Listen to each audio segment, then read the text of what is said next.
Assalamualaikum warahmatullahi wabarakatuh. Perkenalkan, nama saya Nila Anindia Anggraini, NIM 190810201. Di sini saya akan mempresentasikan mata kuliah manajemen risiko. Nah, saya akan mengambil judul penerapan manajemen risiko terhadap PT Bank Mandiri Persero Tbk terhadap dampak COVID-19. Yang pertama, saya akan menjelaskan apa itu COVID-19. COVID-19 adalah merupakan keluarga besar virus yang menyebabkan penyakit pada manusia dan hewan melalui infeksi saluran pernapasan, mulai dari flu biasa hingga flu berat. Tidak hanya itu saja, terdapat juga MERS, sindrom pernapasan akut, dan SARS.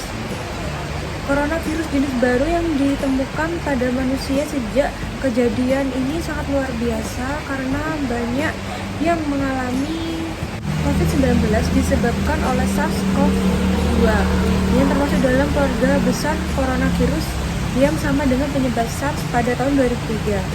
Hanya berbeda jenis virusnya. Gejala mirip SARS, namun angka kematian SARS 9,6% lebih tinggi dibandingkan COVID-19, yaitu kurang dari 5%.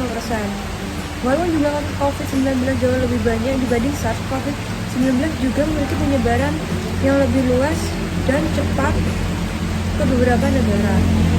Nah, apa saja gejala COVID-19? Yang pertama, gejala umum itu adalah demam lebih dari 38 Celcius atau lebih dari 37 Celcius, batuk kering, dan sesak nafas. Jika ada orang yang dalam 14 hari sebelum muncul gejala tersebut pernah melakukan perjalanan ke negara terjangkit atau pernah merawat atau kontak erat dengan menderita COVID-19, maka orang tersebut harus melakukan isolasi mandiri. Dan seberapa bahayanya COVID-19 ini? Seperti penyakit pernapasan lainnya, COVID-19 dapat menyebabkan gejala termasuk pilek, sakit tenggorokan, batuk, dan demam lebih 37 derajat Celcius.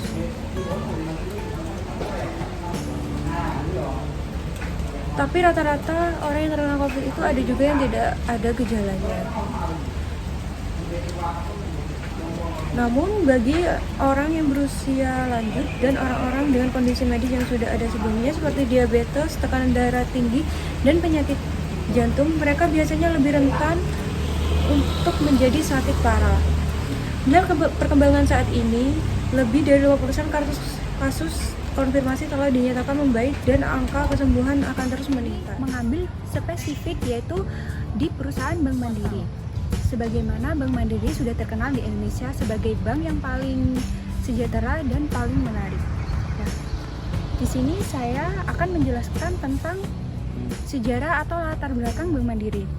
Yaitu Bank Mandiri didirikan pada tanggal 22 Oktober 1998. Bank Mandiri didirikan melalui pengalihan hampir seluruh saham pemerintah, yaitu yang pertama PT Bank Dagang Negara Persero, PT Bank Impor Indonesia, PT Bank Bumidaya, PT Pembangunan Indonesia, dan setoran tunai pemerintah. Nah, Bank Dagang Negara merupakan salah satu bank tertua di Indonesia.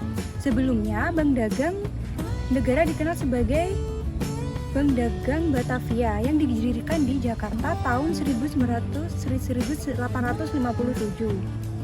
Setelah itu, Bank Mandiri sendiri mempunyai visi misi. Yang pertama, yaitu Bank Mandiri menjadikan lembaga keuangan Indonesia yang paling dikagumi dan paling progresif. Yang kedua, Bank Mandiri menjadi bank terpercaya dan terpilih serta menguasai pasar semua segmen bisnis yang ada di seluruh Indonesia. Yang ketiga, Bank Mandiri dikenal sangat luas sebagai publik bank yang terkemuka di Asia Tenggara. Selain mempunyai visi, Bank Mandiri juga mempunyai misi, yaitu yang pertama, Bank Mandiri berorientasi pada pemenuhan kebutuhan pasar. Yang kedua, mengembangkan sumber daya manusia profesional. Yang ketiga, memberikan keuntungan yang maksimal bagi stakeholder.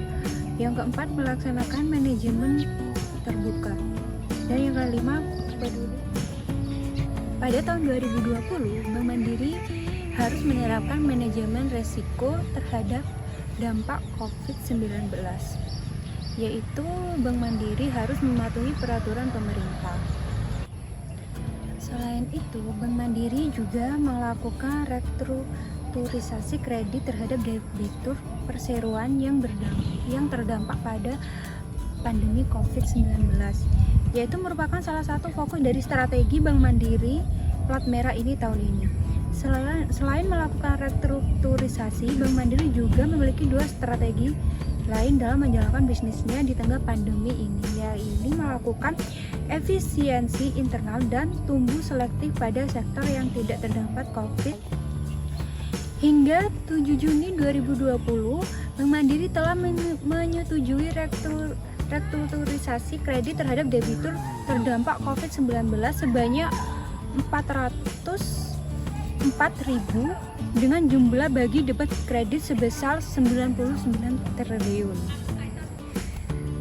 Selain itu, Bank Mandiri juga mematuhi peraturan pemerintah, yaitu di setiap pusat kantor Bank Mandiri harus terdapat cairan desinfektan, yaitu guna mengurangi penyebaran COVID-19.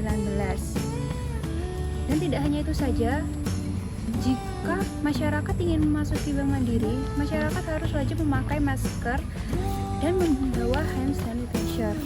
Dan yang ketiga, setiap akan memasuki kantor Bank Mandiri, masyarakat wajib terlebih dahulu melakukan cuci tangan yang sudah disediakan di depan area kantor Bank Mandiri tersebut. Tidak hanya itu saja, Bank Mandiri juga melakukan social distancing terhadap masyarakat yang ingin memasuki Bank Mandiri tersebut. Nah, makanya untuk masyarakat Indonesia, kita harus menjaga fisik kita agar tetap sehat dan terjaga guna untuk melindungi diri kita sendiri dari penyebaran COVID-19. Tetap stay di rumah, jaga kesehatan Anda. Terima kasih.